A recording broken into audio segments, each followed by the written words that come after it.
One half down, one to go. Indiana lawmakers are on break this week after passing bills during the first half of the Indiana legislative session. So bills that passed out of one chamber now go to the other, and the ones that make it to Governor Braun's desk will be signed or vetoed.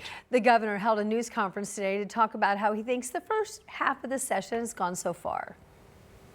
Governor Braun compared this second half of the legislative session to the first 5 minutes of a basketball game, saying some big wins had already been secured during the first half. Governor Braun told reporters Tuesday he's not afraid to use his power to veto or call a special session if he's not happy with where lawmakers land on lowering property taxes, a promise he made when he ran for governor. I'm not going to be afraid to use any of the tools that I have here as governor of Indiana.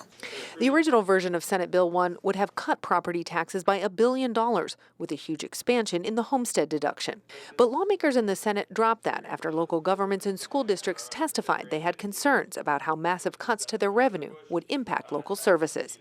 The current version of SB 1 passed by the Senate doesn't cut taxes by much, but instead focuses on reducing the growth of property tax bills in the future, capping how much tax bills can increase.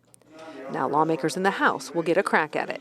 We're now discussing it with the House. Speaker Houston knows that he's probably going to be in, I'll call it the catbird seat, to please Hoosiers and local governments.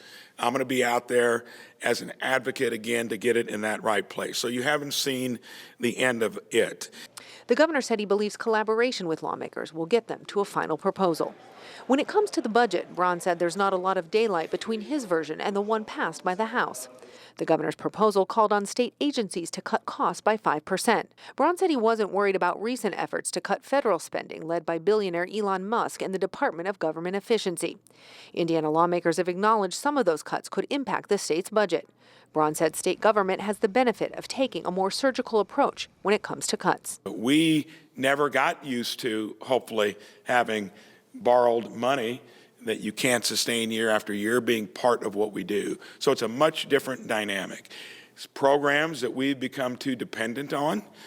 Yes, we may have to scramble to see if they're good, of how we do it on our own accord.